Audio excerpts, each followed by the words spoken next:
Welcome to Autism in Black Live. We are rooted in advocacy, not fear, rooted in truth, not stigma.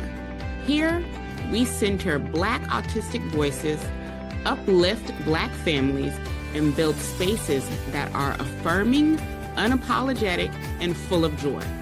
Whether you are a parent, professional, or autistic adult, this is your space. Together, we break down barriers and build up community. So grab your seat at the table. We're just getting started.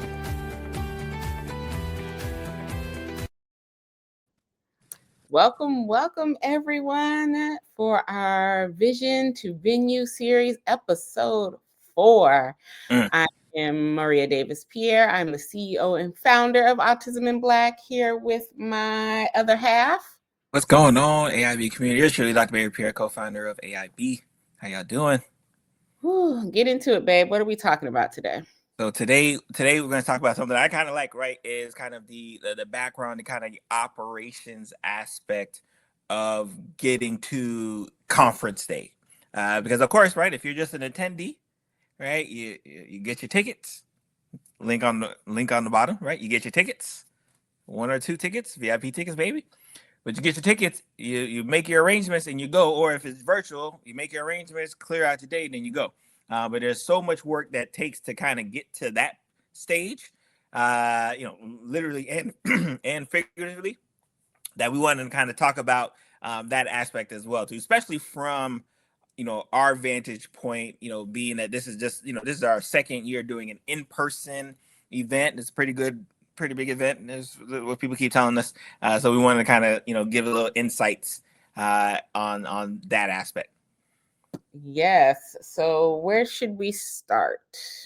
I think one is kind of the planning of it, right? And we can kind of do a maturation where we don't necessarily even have to get into nitty-gritty details of just the in-person aspect of it, because obviously for those who've been following us, who've been rocking with us for this past, 8 years now, you said? It was like 7, 8 years. Like, y'all been with us for a while. But from a conference perspective, 6 years, we started virtual, right? So I think we should kind of let's get into the beginning. When do we start planning and processing? Let's talk about some timelines. Let's talk about some things that need to happen to kind of get us there. And then obviously I think we'll talk about some of the background things that kind of make your event your event. Mm-hmm. So if you remember from episode 1, first year, we really just flew by the seat of our pants. But starting second year, we started to really get timelines in order. So our call for, and one of the first things we do start with is the theme of the conference. So what is the theme that we are looking for? I believe and I think especially even on that, you want to kind of talk about why we even do it in April. Yes. So for those of you who don't know, April is Autism Awareness and Acceptance Month. So we chose April because that is when the most spotlight happens in regards to autism, even though we know, those of us who are living this life daily, it's 365. But we know that with a lot of spotlight happening in April, it just made sense to have the conference, because we knew we would then get individuals who were new to the world of autism, educators or professionals who are looking to expand their knowledge. We knew that April would probably be the best month to have it in, with all of that going on. So that is why we have it in April. Yeah, that was a good point to kind of clarify, I guess, just so people were like, why do y'all do it in that month? Well, that's the reason why. The eyeballs are there. Exactly. So we start off with our theme. Year 1, we chose it. Years 2 and 3, we actually had our followers, those of you who have attended or follow us on our social media platforms, choose the actual theme. So there was a couple that I was wrestling with in years 2 and 3. We did a vote with that. So whichever one. Yeah, that's right. Yeah. Whichever one came in highest, that is what we did for year 2. And the second place came in for year 3. And then from there, we just kind of also, starting in year 4, went with what the feel of what was currently happening. So that was year 4, year 5, and now year 6 as well, the feel of what's happening. We have always been about cultivating, bridging the gap. This year, our theme is rooted in healing, because we know that a lot of healing is really needed. Last year at our conference, we talked about moving from surviving to thriving.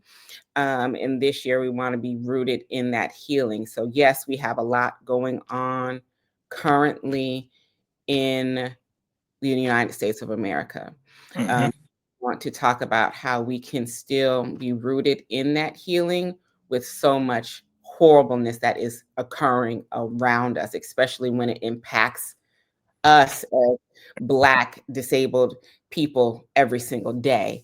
So we want to talk. And I definitely agree. I think especially, and that's what's important, right? Because as you can see, guys, the importance of just choosing what your theme is, Mhm, kind of parries down to the rest of the event, right? Because once, mhm, which it may seem like, oh, they just chose. No, like once you kind of choose a theme, yeah. then all of a sudden, you know, you can choose certain speakers, right? Mhm, And then when you choose certain speakers, you know certain speakers got to have certain topics, right? And mhm. then we know based off the topics, the outcome that we want our attendees to kind of have. So it may seem like, oh, just a regular team, but like especially for those who may be interested in thinking of any type of event, like if you start with the theme in mind and have that outlook of, hey, this is what I want it to look like when it's all said and done, it definitely makes the process that Maria will kind of discuss a lot easier. Exactly. So once we have chosen said theme, then we envision what we want those sessions to look like. Like, what are the key topics we're really wanting? So, since we're talking about rooted in healing, we want everything to be, focused on what that healing looks like for Black autistic individuals, Black neurodivergent individuals, Black disabled individuals. So then we craft up what we are looking for on our call for proposal. So these are the type of sessions we're wanting. These are the topics that we're wanting, right? And then come April, not April, excuse me, August, September, we do our call for speakers for the conference.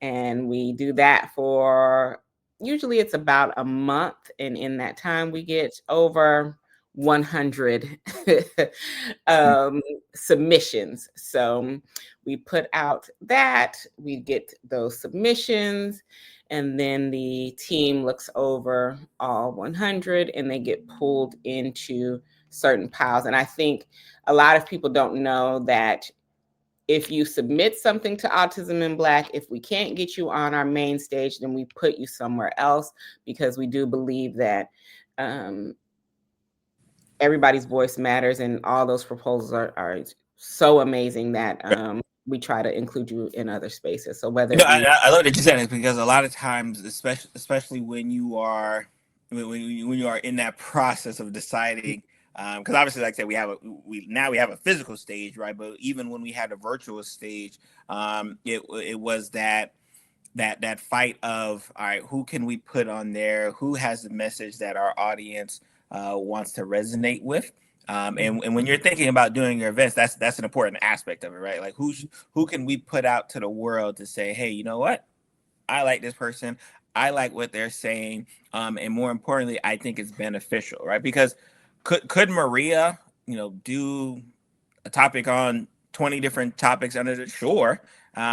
But being able to elevate other voices within the community has been a big driver for us as well too, because we when we started there, and we all know, right, especially if you're the type who tries to get your voice out in the spaces, a lot of times it's very difficult to do so.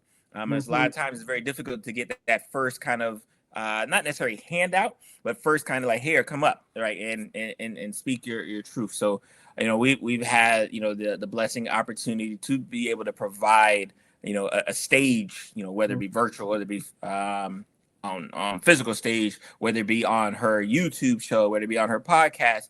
We've been able to kind of provide those lessons that's continued to move forward.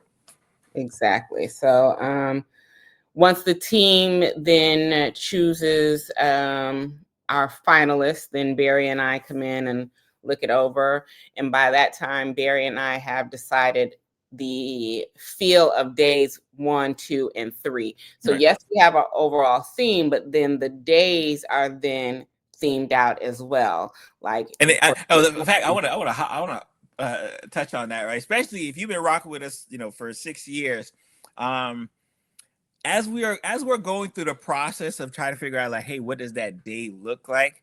We definitely want to give another apology those who rock with us in the beginning, right? Because we used to run through all the day. whole conference all day, back to back to back. We didn't even think about bathroom breaks. Why? Because I think in our minds we were like, hey, this is It's virtual. virtual. You can They'll just go. get up. They'll just get Yeah. up and go. We didn't Right? have a Like, lunch break. Okay. yeah, we didn't. So we had to, and obviously it's much easier now when you're doing an in-person thing, right? Because that's very obvious. Hey, we got a break for lunch. But that was for those who rock with us when it was all virtual. I We think it appreciate y'all. was years 1, 2, and 3. We didn't have any breaks. Year in year 3 in our feedback form, we were Yes. getting, listen, all the programming is great and we don't want to leave and miss anything. Can you actually implement some breaks in here? Yeah, And I was like, oh my God. and I think that's a gem as Uh-huh. well. Making sure when you guys are doing your events, whatever your events are, that you're obtaining feedback from those who attend the event, because it doesn't get any better unless you get feedback from those who attended, right? Like, that's how you're going to know what to improve on, how to improve on it. It was part of the reason why we even started doing the in-person aspect of itself, because so many people kept asking, like, hey, when can you do an in-person thing? Now that tickets are available, link across the bottom. We want to see those butts who was asking us about in-person. We want to see y'all there. We want to see y'all there. Come down to South Florida. We want to see y'all there. But like that was getting feedback is kind of a part of the process as well, right? Not only so it's not like just me and Maria talking and saying, hey, we should do this and we should do that. No, as you can see from the beginning, down to like choosing, hey, what theme should we have for our event? We wanted to make sure that you guys had an integral part of it. Exactly. So then we theme out our days 1, 2, and 3, and then that's how we know which speaker is going to speak on each day. Then from there, prior to year 5, it was split into live virtual and pre-recorded. And then we send out contracts. So we do have a business attorney here at Autism in Black, and that is not only to protect ourselves, but make sure that we are also protecting those who come on stage as well. So our contracts are legalese, it's a lawyer has done them, right? So we give ample time for not only our speakers to take it to their attorneys if they have one, but also to ask us questions, because some of the language can definitely be like, well, what does this mean? And essentially our contracts are in the sense of whatever you are presenting on, that is your intellectual property, that is yours. Autism in Black owns the recordings of said session. So the only things that we And own, that trips a lot of people up, because I it think does. when people hear that we own the recordings, they think like, if I because we've had educators who are doing research, working on thesis, and their concern was like, oh, I don't want to give my research away. Like, no, You're first of not. all, we wouldn't even know what to do with it anyways. Yeah. Second, like, no, it's just you, the recording of you actually doing it. That's all we got. Like, that's all we need. That's all we want. That's all we own, and we own that because we do lifetime access for our recordings. Yes, it was So if just we something different, which is definitely which is something different. different from a lot of people, because a lot of people may give a year or 90 days, but we give lifetime access to our recordings. So For if now. we were to put a if we were to put a timeline in there, then that means that we would have to we couldn't do lifetime access, right? So we own just the videos, and I'm always very aware of people's intellectual property because I have a lot of intellectual property that I protect. I'm speaking in other places. So we don't want to own your intellectual property. We're not stealing it. We got all of our brain power that's creating all of our programming. So we're never in that space, but we do have to own the recordings. It's the same way for those who record something on Instagram, right? Those who record something on YouTube. YouTube doesn't own that property. Instagram doesn't own that property. They just own the right to the recording, so then they can take your recording, promote it to because hey, I gotta have some protection on ourselves as well too. So that's all, right? Just for anyone who may be concerned, especially our educators and our researchers who we want to hear from. We want to hear from you guys. So I'm glad you touched on that. Yes. So then we do our contracting. Then, contracts are signed. And by then, Barry has started the funnel.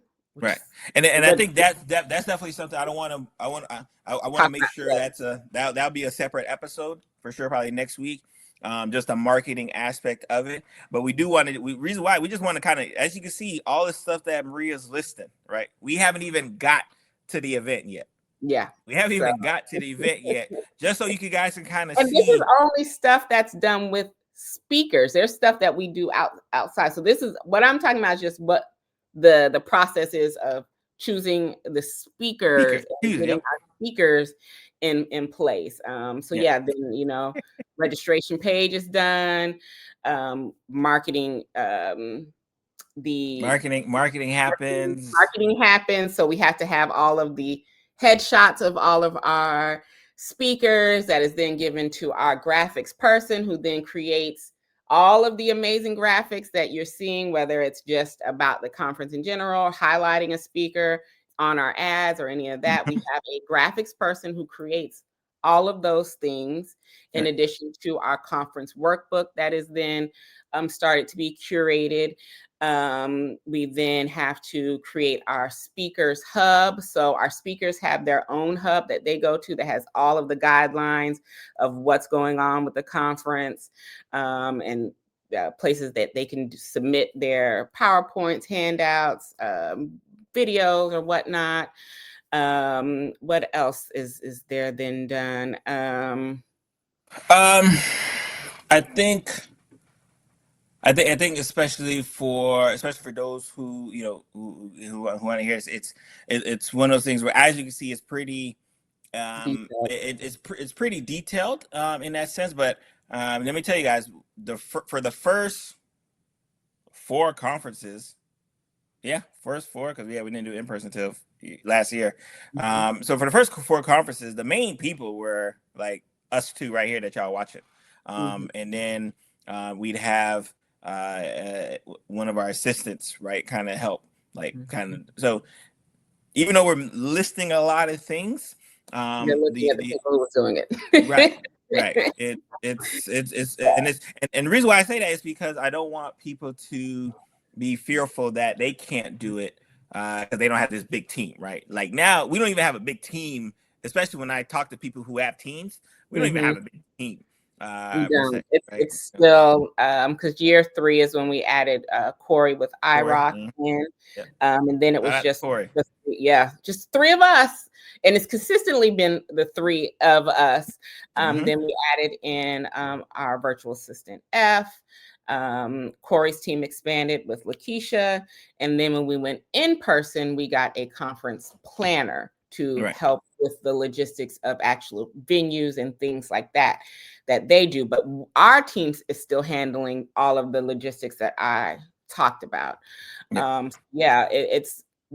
We're a small team that's handling a lot of this. And as you all know, I am an individual who is autistic and ADHD. So my executive functioning is not, conducive to the things that we do with timelines. So a lot of times I am last minute doing something because a lot of this stuff is non-preferred task for your girl. But having a team that helps me get a lot of this done is so helpful. So yeah, that is the process of just making sure our speakers are good. Then we had for years 2, 3, 4, and 5, we used a platform called Hoover, our conference platform. So we implemented that, and then there's a process of getting all of our speakers in there, getting the schedule in there, getting vendors in there, and then getting 400 attendees in there as well. And like I said, it was and again, who are any type of conference platforming app or application was definitely a nice little benefit as well, to just kind of continue to build that community aspect of it. Because it is one of those things where especially when you're doing something virtual, right, you want to try to figure out, like, okay, they may not be, sitting right next to each other, but how do we make them feel like, this is still family? So I think that was big for us, as we were, just kind of continuing to expand. And like I said, again, we were just, as we're going from year 1 to year 4 to year 5 to year 6, and just getting you guys' feedback and, processing how can we do things better, which is something we do, almost immediately, right? Maria tell you, like, by the time we get to year number 6, in fact, I've already started thinking about year number 7, like, just to give you an idea. That's kind of how we do, because at the end of the day, the goal is getting you guys the transformation that it is. And so that's why we go as hard as it is. So that's why we wanted to make sure we dedicate like a whole episode on we just need to talk about some back end stuff, right? Because I don't know if people know, what it takes to kind of get there, right? Like, and like I said, and mind you, this is gonna be a nice little series, right? So we're gonna have a lot of time to really kind of dive deep into more, because we haven't even talked about vendors, sponsors, any of that. We're just really telling you the process of what it's been like just to get our speakers in order, and then adding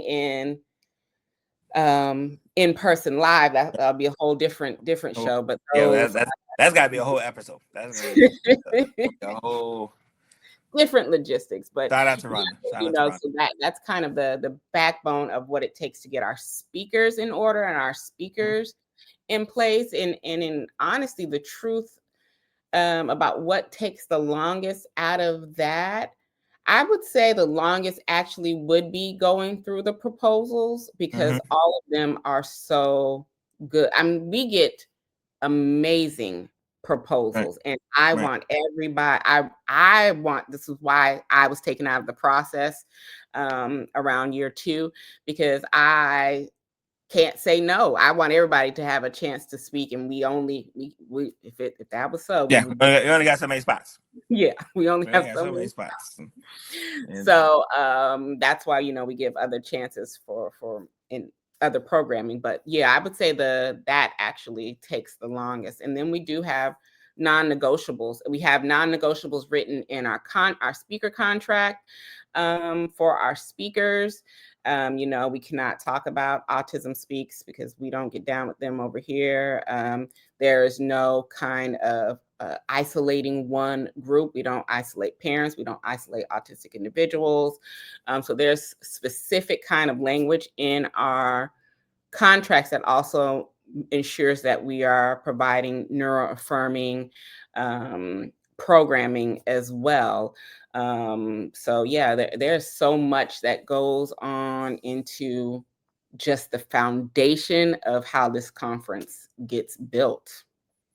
And I love it, and I don't think we'd have it any other way, because when we get the types of testimonials that we get of this was life changing, this was such an eye-opening experience, I felt safe, I felt comfortable, I was okay crying. Like, when we get those types of experiences, it continues to drive us, right? Like, because obviously, especially if you're just rocking with us in the past year, you kind of understand that not only do we do the conference, we do all these summits, right? So we're like the brainchild for a lot of the ancillary things we do outside of the conference comes from the feedback and from the conference, right? So we started out doing this conference, and people saying, "Hey, you know what? What about the boys, the men, the fathers?" Shameless plug. We got a summit coming up.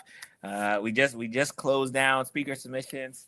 Some is March 6th to 8th, something like that. I don't know. Don't quote me, but like It's information is in that link. Information is and it's what continues to grow, right? Because we want to make sure everyone feels seen and heard and talked about and spotlight, right? Like that's big for us. It is. It's a foundation is community and not having that isolation. So that's really the crux of all of our programming. But yeah, there is so much that goes into how this vision then gets to the venue, whether that venue was just completely online or now this hybrid model that we're utilizing. So yeah. Yeah, and I think let me see.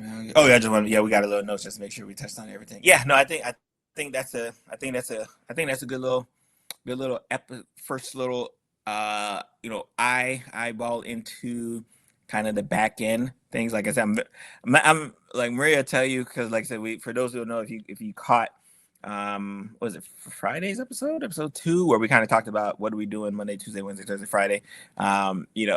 Maria knows I get hype about the operations aspect of it, right? Because it is something that I'm in charge of for a lot of the things, but it definitely I understand the importance of it, right? Like, and you can't have the output that you're expecting unless you're putting in the work to get there. Exactly. I can already tell you that Tuesdays and Thursdays are going to be Dr. Barry's favorite because those are operations and marketing, and he handles both of those within Autism in Black. So tomorrow we'll be spotlighting, having a people spotlight. So talking about our team, we're talking about speakers, right? We're gonna be talking about some speakers, right? We might vendors, we might talk about sponsors, right? Like Wednesday is gonna be the days where we definitely highlight highlight people of the past, people of the future, people of the current. Like it's because again, you don't have a conference, multiple summits, all the coloring books and all. You can't have that without a great community of support. Exactly. Like that's something we recognize. Exactly. So we thank you all for that. So tomorrow's episode should be really good. And as we continue to dig deeper until April 16th will be the last Vision to Venue series, because April 17th through the 19th is the conference. And we want to see you, whether we are seeing you here in West Palm Beach, Florida, or virtually. Go to the link that is scrolling across the page so that you can get to see what we're talking about for this few months actually come to fruition. So you will have all of that. Someone did ask us, this series is on Maria's YouTube page as well too, so you can press go and then catch every episode. So if you want to catch up on some old episodes. Exactly. So yes, get that, go to the link, secure your tickets, see how we've gotten from episode 1 to actually year 6 of the conference, and see what we've talked about, notice things and be like, oh, this is what they talked about, because we are going to have an amazing time. We have a lot in store for those 3 days. As we get further in the series, you'll hear about how some of the programming that we're doing and how excited that we are. So make sure that you are securing your ticket from April 17th through the 19th. If you are planning on being in person, go ahead and book your room, because our room block will close at some point. I'll have to get the dates on that. And also, if you're flying in and things, flying to PBI airport and getting those good deals on those tickets. So make sure that we are seeing you April 17th through the 19th.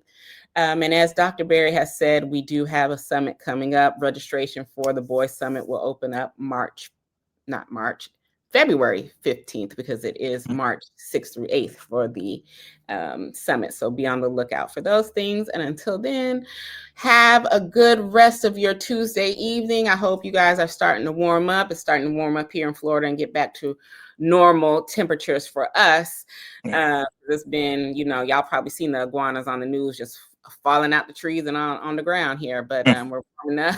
Hopefully you guys are warming up, and we'll see you for Wednesday's episode tomorrow, where we're talking about the people who make the Autism in Black Conference happen. All right.